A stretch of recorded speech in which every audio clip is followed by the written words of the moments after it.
नमस्कार विद्यार्थी मित्रांनो, आजच्या व्हिडिओमध्ये इयत्ता 10वी गणित भाग 2 मार्च 2025ची प्रश्नपत्रिका आपण सोडवित आहोत. सरावासाठी या प्रश्नपत्रिका अत्यंत महत्त्वाच्या आहेत.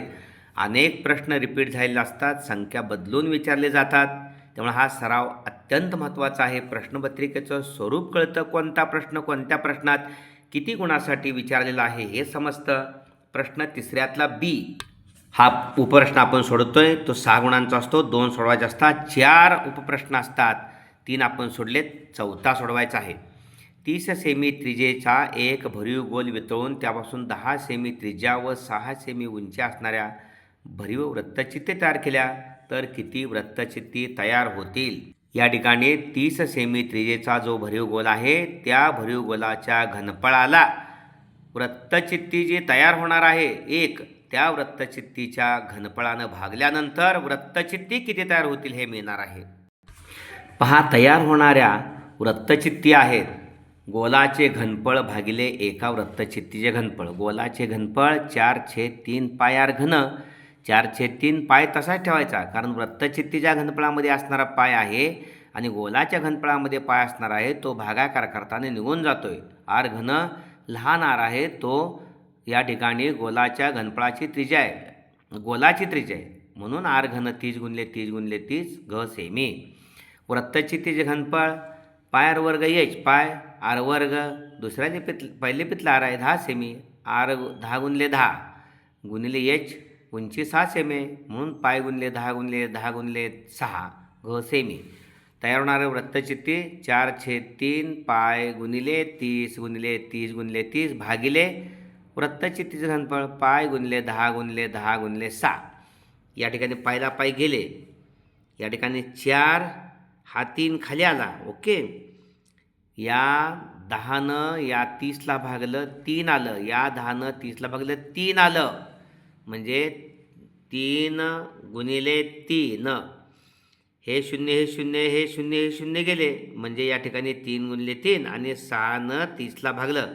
असा संक्षिप्त परीक्षेत घालवायचं नाही, हे कच्चं करायचं आणि डायरेक्ट उत्तर द्यायचं. 3 गुणिले 3 गुणिले 6नं 30ला गुणलं 6×5 30, या 3ला हा 3 गेला, 4 त्रिकोण 12, 12×5 60 वृत्तचित्ते तयार होतील. ओके, तयार होणाऱ्या वृत्तचित्ती 60 वृत्तचित्ते. ओके, आणि पूर्ण वाक्यात लिहायचं उत्तर.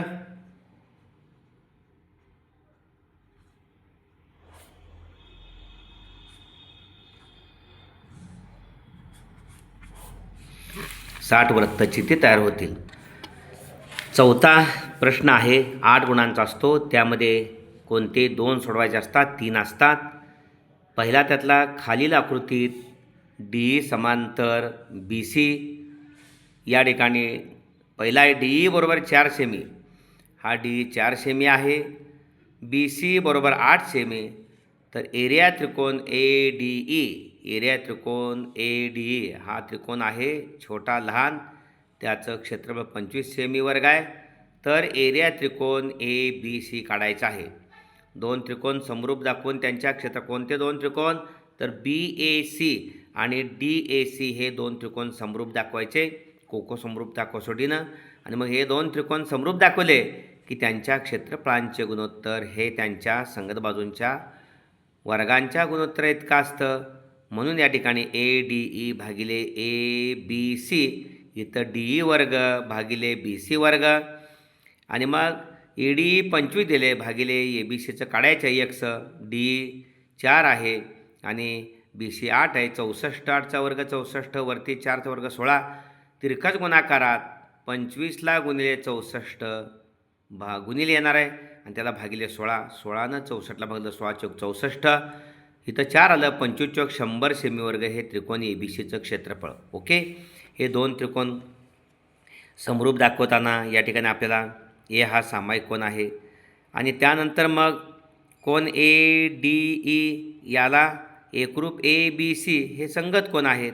ओके, हा सामायिक कोन ए आणि डी आणि बी संगत कोन, म्हणून हे 2 त्रिकोण कोको कसोटीने समरूप आहेत. समरूप दाखवल्यानंतर हा भाग आहे.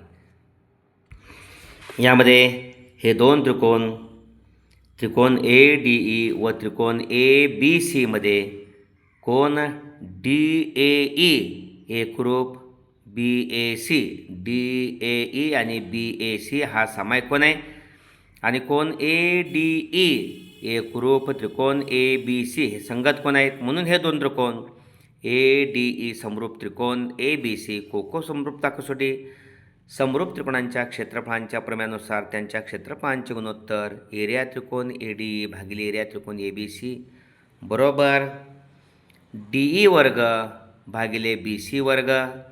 या ठिकाणी एरिया त्रिकोण ए डी ई दिले आहे 25 आणि भागिले एरिया त्रिकोण ए बी सी काढायचा आहे. डी 4 दिला आहे 4चा वर्ग भागिले 8चा वर्ग 25 भागिले एरिया त्रिकोण ए बी सी बरोबर 4चा वर्ग 16 8चा वर्ग 64. एरिया त्रिकोण ए बी सी विचारलेला आहे 25ला गुणिले 64 तिरकस गुणाकार आणि एरिया त्रिकोण ए बी सीला गुणिले 16 येणार आहे. तो पलीकडे जाऊन भागिले होणार आहे. 16 एके 16 चौक 64 आणि मग 25 गुणिले 4 25 चौक 100 सी एम वर्ग 100 सी एम वर्ग हे एरिया त्रिकोण ए बी सीचं क्षेत्रफळ 16नं 64ला बघून 16 चौक 64 गुणाकार कुणाचा वरला 25 चौक 100 सी एम वर्ग.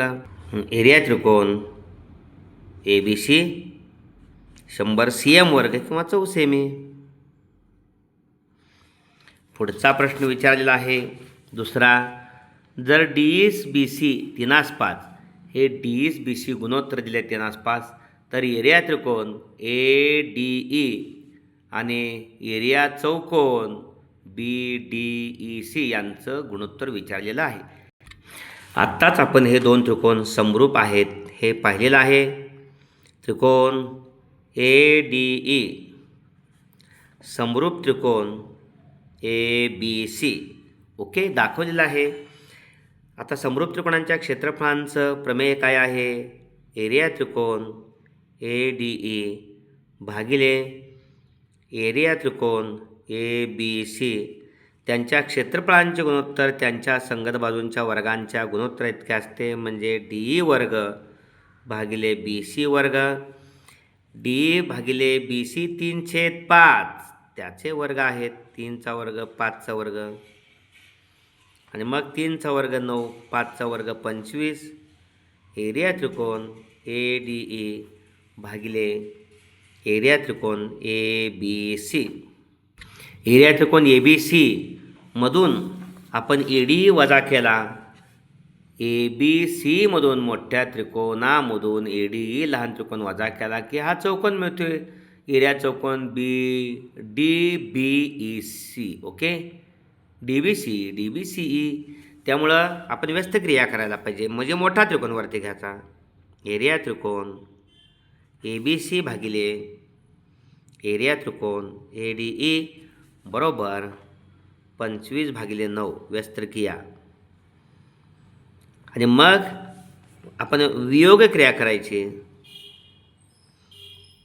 वियोग क्रिया म्हणजे अंशातून छेद वजा करायचा छेद तसा ठेवायचा. एरिया त्रिकोण ए बी सी भागिले वजा एरिया त्रिकोण ए डी ई ह्या मोठ्या त्रिकोणातून लहान त्रिकोण वजा केला अंशातून छेद वजा करायचा आणि छेद तसाच ठेवायचा. एरिया त्रिकोण ए डी ई उजवीकडं पण 25मधून 9 वजा करायचे 9 तसे ठेवायचे. आत्ताच आपण पाहिलं या मोठ्या त्रिकोणातून लहान त्रिकोण वजा केला की आपल्याला डी बी सी एरिया चौकोन डी बी सी ई भागिले एरिया त्रिकोण ए डी ई बरोबर 25मधनं 9 गेले 16 भागिले 9 ओके. आणि मग आपल्याला ए डी ईचं या चौकोनाशी क्षेत्रफळ विचारलं आहे. ए डी ईचं या चौकोनाशी म्हणजे पुन्हा याची व्यस्त क्रिया घ्यायची. एरिया त्रिकोण ए डी ई भागिले एरिया चौकोन डी बी सी ई बरोबर 9/16 ओके. व्यस्त क्रिया करून ओके अशा पद्धतीनं लॉजिकली विचार केला असता आपला हे सुद्धा प्रश्न अतिशय सोपे असतात, त्यामुळे याचे 4पैकी 4 गुण मिळतात. म्हणजे 8पैकी 8 गुण मिळतात असे 2 प्रश्न तुम्हाला सोडवण्यासाठी संधी असतेच. कुठल्याही प्रश्नपत्रिकेचा चौथ्यातले 3 प्रश्न बघा, उपप्रश्न, त्यातला एक छोटासा, हे 2 सोपे असतातच. चला या ठिकाणी दुसरा आहे त्रिकोण ABC समरूप त्रिकोण PQR. त्रिकोण ABCमध्ये AB 3.6, BC 4 सेंटीमीटर आणि AC 4.2 सेंटीमीटर. त्रिकोण ABC आणि त्रिकोण PQR यांच्या संगत बाजूंचे गुणोत्तर 2:3 असेल तर त्रिकोण ABC आणि त्रिकोण PQR काढा. ही भौमितिक रचना आहे. 2 स्वतंत्र त्रिकोण काढण्यासाठी त्रिकोण ABCच्या सर्व बाजू दिलेल्या आहेत. त्रिकोण PQRच्या सर्व बाजू काढण्यासाठी आपल्याला संगत बाजूंचं गुणोत्तर 2:3 दिलेलं आहे. याचा वापर करून त्रिकोण PQRच्या सर्व बाजू संगत काढायच्या आणि त्रिकोण ABC आणि त्रिकोण PQR समोरासमोर काढायचे. जेणेकरून असा प्रयत्न व्हावा तुमच्या उत्तरपत्रिकेमध्ये ज्या रेषा मारलेल्या आहेत त्याचा वापर होऊ नये. त्या 2 रेषांच्या मध्ये आपण आपली भौमितिक रचना काढण्यासाठी घ्यावी. या ठिकाणी त्रिकोण ABC समरूप त्रिकोण PQR दिले आहे. संगत बाजू प्रमाणात असतात म्हणून AB भागिले PQ पहिलं दुसरं, BC भागिले QR दुसरं तिसरं, AC भागिले PR पहिलं तिसरं, हे गुणोत्तर दिलेलं आहे 2/3. AB दिलेलं आहे 3.6, किमती घालूया, भागिले PQ. BC दिलेलं आहे 4 भागिले QR आणि AC दिलेलं आहे 4.2 भागिले PR बरोबर 2/3. पहिलं गुणोत्तर आणि शेवटचं गुणोत्तर विचारात घेऊन PQ काढायचे, दुसरं आणि शेवटचे विचारात घेऊन QR काढायची आणि तिसरं आणि शेवटचे विचारात घेऊन PR काढायची. ओके. पहिला आणि शेवटचे विचारात घेतलं तर PQची किंमत काढण्यासाठी आपल्याला PQ बरोबर 3.6ला गुणिले 3 येणार आहे आणि PQला गुणिले 2 येणार आहे. ते त्या दोघांना भागिले 3.6 गुणिले 3 भागिले 2. 2 आपण 36ला भागलं, 3.6ला भागलं तर 1.8 येणार आहेत. त्याला गुणिले 3, 18 त्रिक 54, 5.4 सेंटीमीटर PQ मिळाली. QR काढायचे आहे.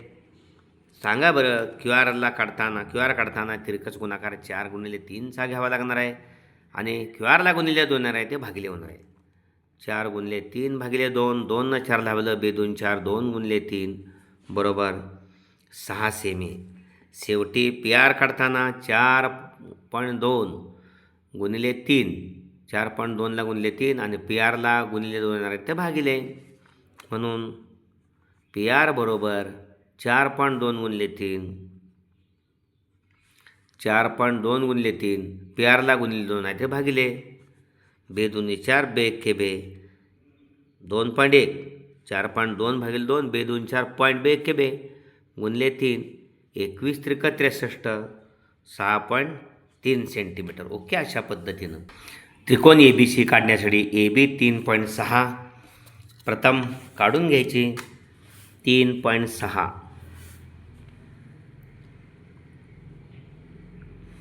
अचूक 3.6 पहा. 3, 3.5, 3.6, 3.6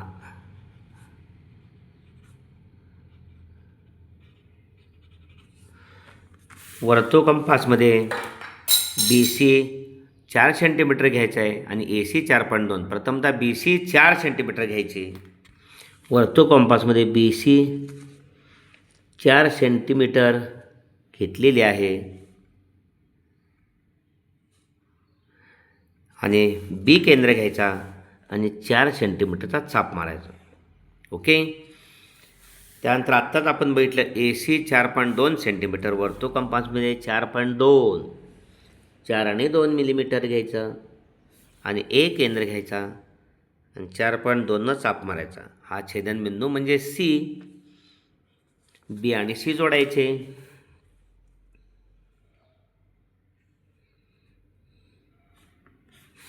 हा बी आणि सी जोडला, ए आणि सी जोडायचा आणि मापं टाकायची. बी सी काय होता, बी सी 4 सेंटीमीटर.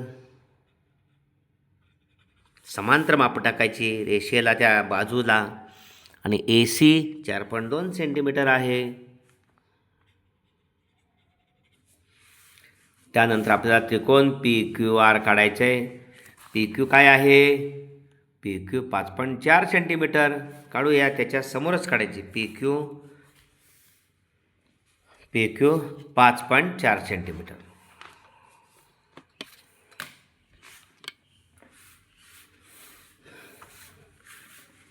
अशी त्याच्या समोर काढायची 5.4 centimetre.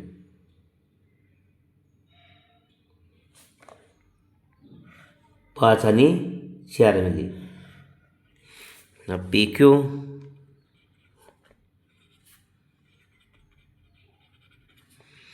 P Q 5.4 centimetre. Q R 6 centimetre वर्तुळकंपासमध्ये अंतर घ्यायचं.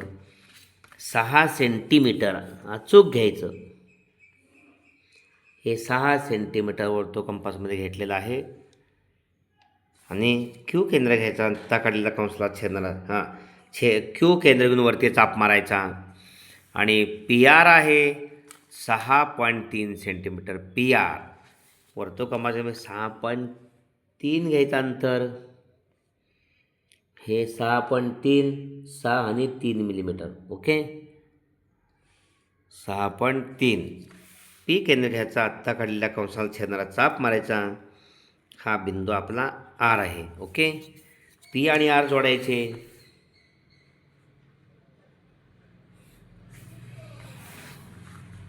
आणि क्यू आणि आर जोडायचे. हा त्रिकोण तयार झाला. पी आर आहे 6.3 सेंटीमीटर आणि क्यू आर आहे 6 सेंटीमीटर. अशा पद्धतीनं त्याच्या खालील याचं त्रिकोण ए बी सी समरूप त्रिकोण पी क्यू आर. ओके, अशा पद्धतीने व्हिडिओ फार मोठा होऊ नये म्हणून या ठिकाणी हा व्हिडिओ इथंच थांबवतो आहे. प्रश्न 4थ्यातला, बीतला 3रा आणि 5वा प्रश्नातले 2-3 प्रश्नासाठी आपण पुढील व्हिडिओ घेणार आहोत. या ठिकाणी हा व्हिडिओ जरूर आपण लाईक करा. 10वीची परीक्षा 10 फेब्रुवारीपासून 20 फेब्रुवारीपासून सुरू होत आहे. त्या परीक्षेसाठी सर्वांना शुभेच्छा. पण गणितसाठी ज्या प्रश्नपत्रिका मी अत्यंत सोप्या भाषेमध्ये सोडवून दिलेल्या आहेत त्या सोडवाव्यात. नक्की आपणास पैकीच्या पैकी मार्क्स मिळणार यात कोणतीही शंका नाही. म्हणून आपल्या विद्यार्थ्यांसाठी हा व्हिडिओ शेअर करा. कमेंट बॉक्समध्ये कमेंट्स द्या, प्रोत्साहन द्या. धन्यवाद.